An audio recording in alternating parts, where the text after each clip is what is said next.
There's a sign hanging in my office that is entitled Leadership. And here is the paragraph that sits underneath that bold word next to a lighthouse. Here's what it says. Leadership captures the imagination and enthusiasm of others. It is a beacon that cuts through the fog and shines the light of clarity on the path towards ultimate success for all those that are willing to follow. Our leaders will light the way. Now, just because I have a sign in my office that discusses or has a definition of leadership to it does not mean that I'm a leader.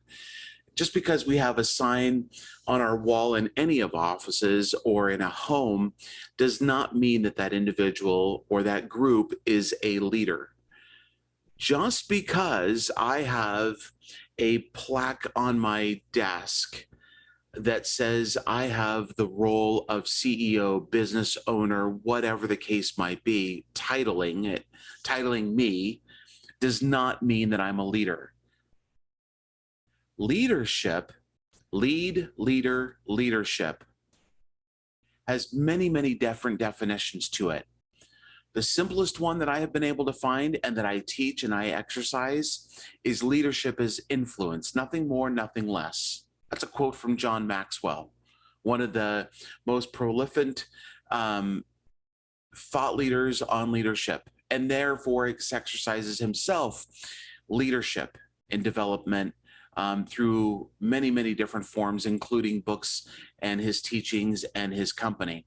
There's a lot of other thought leaders on leadership as well. They're equally as good. There's many, many different definitions to leadership. I've just given you one. Leadership is influence, nothing more, nothing less. Here's another one. Leadership is the art of motivating a group of people to act toward achieving a common goal. Now, I don't know how true that is. I think there is some truth to that. I think there's some variances that can be shared in that. So as you get from my drift today in today's podcast, we're going to be talking about leadership. And I think we're going to be talking about this for quite some time because we have a failure of leadership in our society. And I'm not talking just our country. I'm not talking just the world. I'm talking an absence of leadership in our homes, in our communities, in our businesses. So what technically is leadership? Well, it really is about inspiring other people. It's rallying people up to go do something that is going to meet the common goal. And let's talk about business. From this point forward, let's just talk about business. Effective leadership is not only based on ideas that are borrowed or their original ideas. There's nothing wrong with original or borrowed ideas. But really what it's about is effectively and efficiently communicating to anybody else on the team about the direction that the business is taking place. And if there is some sort of gap, if there's some sort of fog, if there's some sort of non-clarity in the communication, we're going to leave people behind. Are you catching this? It's not about the title on your desk. It's not about the title on my desk. Leadership is active. Leadership is a verb. Leadership is an action that is bringing people together to move us all together for a common goal. Now, will we have people that disagree with us? Absolutely. And we need to be okay with that because leadership is not just about motivating people to move towards that common goal, but leadership is also about inspiring people to be better, to do something better that goes above my own personal interests. Let's take a couple of examples for a moment. Let's take, well, football season is going to be starting here very, very shortly. And there's always a team captain. Sometimes there's two team captains, one for an offensive line and one for a defensive line. Who is the leader of that team? Is it the coach? Is it the quarterback? Is it a well-known wide receiver? Is it a defensive lineman? I think you can have different types of leaders in different leadership roles on a team. So it's not just down to one person. However, there's got to be people that will come alongside and pick others up And so when we talk about that team in football, we're moving that team down the field for the common goal, which is what? To win the game, to score. However we can score, whether it's a safety, a field goal, a touchdown, whether we're intercepting the ball, whether we're running it or throwing it down the field, the objective is to score the most points and effectively win the game, right? In business, which football is a business, in business, what is your goal for your team? Is it to make the most money? Is it to raise up the most effective and efficient employees? Is it to provide an amazing service or product to your consumer base? You might have all of those as your common goal. So then what you need to do is you need to motivate and inspire the team to move your business down the field so that those objectives are met. This is what leadership is. It's not an absence of somebody who is supposed to fulfill that role, thinking that they're going to do it when really people are waiting for that person. And because they're absent, nobody is getting the job done. If the team is effectively moving forward, then regardless of one person being absent or not, there will be other people that fill in that gap. That's what inspiration does for us. It inspires me to go and do something different, to go ahead and pick up the mantle, pick up the football, pick up that product or that widget that we've created for the consumer and help move it down the course of action, down the field for whatever those objectives or goals need to be met. So we're influencing, we're inspiring others simultaneously as we're getting systems done, as we're getting processes done, as we're getting stuff done. It's also about being personable so that we're bringing other people along. Now, here's something that's really interesting. If we're personable, if I'm going to be personable to somebody, the way that I'm personable to them is probably going to be different to another person. So I now need to recognize who I am in front of, who am I communicating with, who am I trying to connect with as that leader. Now, it doesn't mean that I become all things to all people. It might look like that, but I still need to remain true to who I am as well as to the values of the business, right? Recognizing that not everybody is going to fit within our culture and not everybody is going to purchase our product or buy our services. So let's be clear about that for a moment.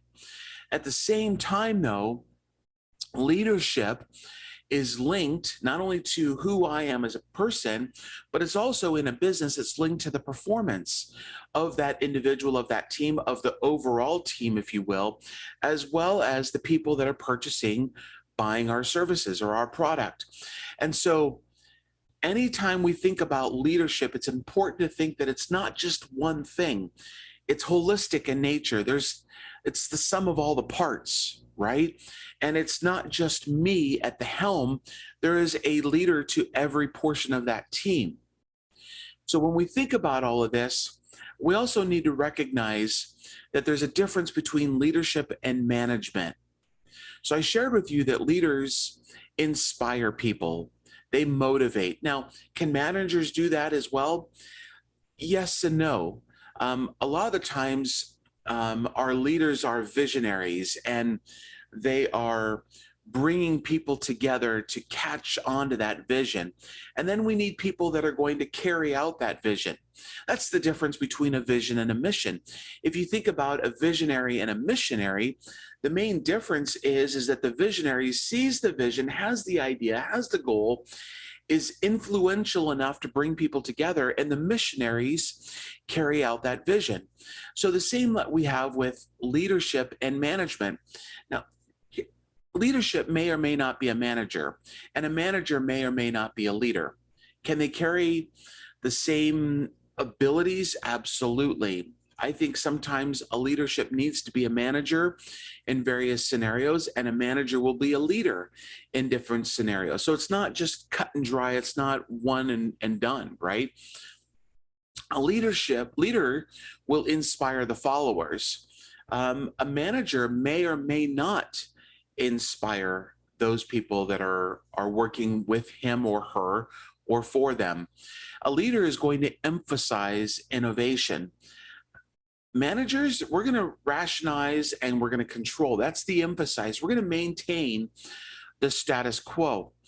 So what's important here is, first of all, identifying whether you're a leader or you're a manager. We need both in the workplace.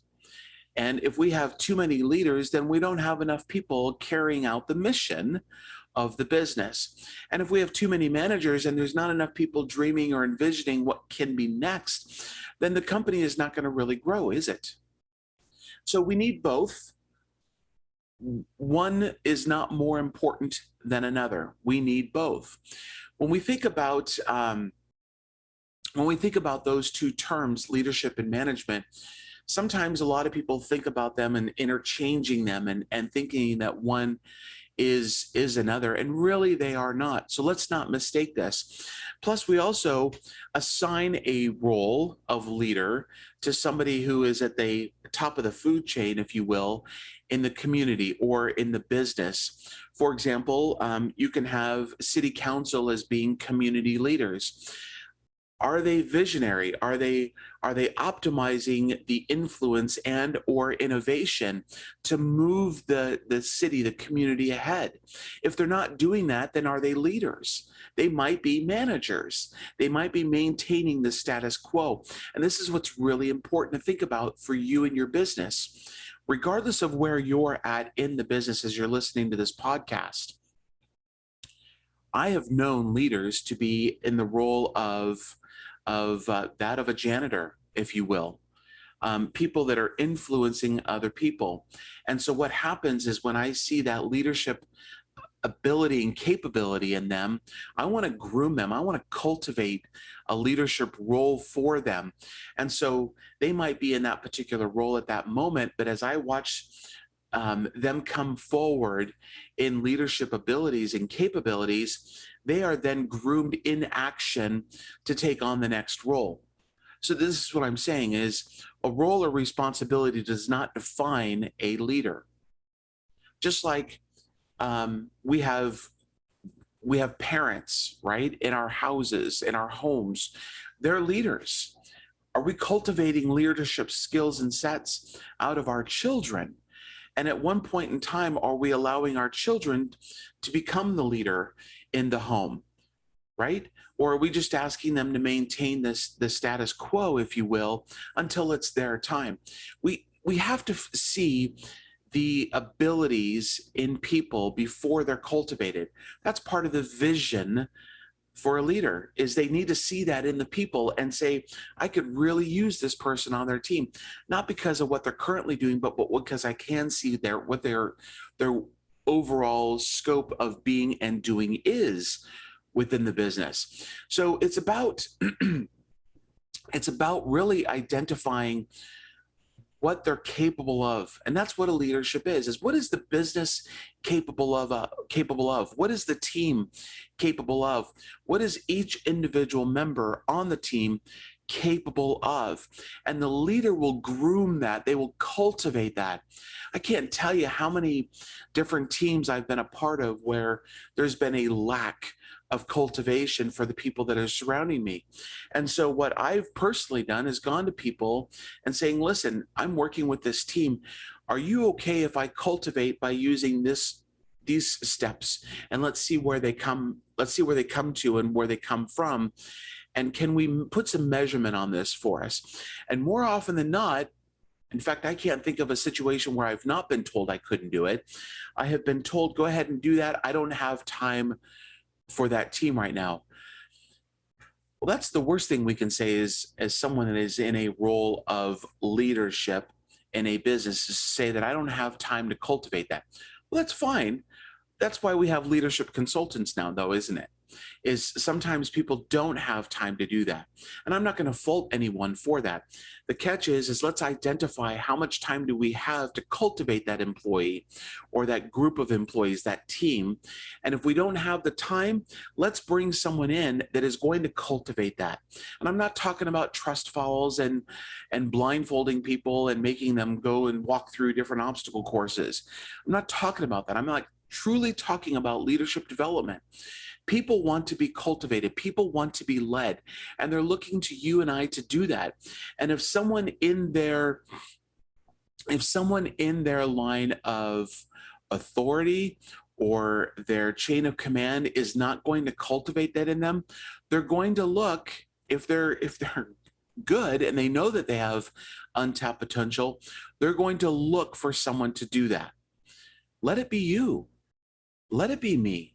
Shame on us if we are not cultivating the people around us, if we're not influencing them, if we're not optimizing their potential. This is what leadership is about. It cannot be tied to a single definition. Leadership is leading. It's the root word. It's lead. Follow me. And if I turn around and there's nobody following me, then am I really a leader? The answer is quickly no. If I have nobody following me, I am not leading. Therefore, I'm not a leader. Now, I can be a leader in my own mind, but it's a matter of getting people and recognizing that people are followed, that they're influenced by what you're sharing, and more importantly, what you're doing, how they cultivate you, how you're cultivating them, and how they are able to pour back in to you. So let me say this to you. There's a lot of organizations that refer to upper level personnel in their management structure as leadership. Let me propose to you, and I've seen it, that there are leaders in the mid to lower level personnel in your management teams. The key is to identify those people and to raise them up. Your business will be so much better.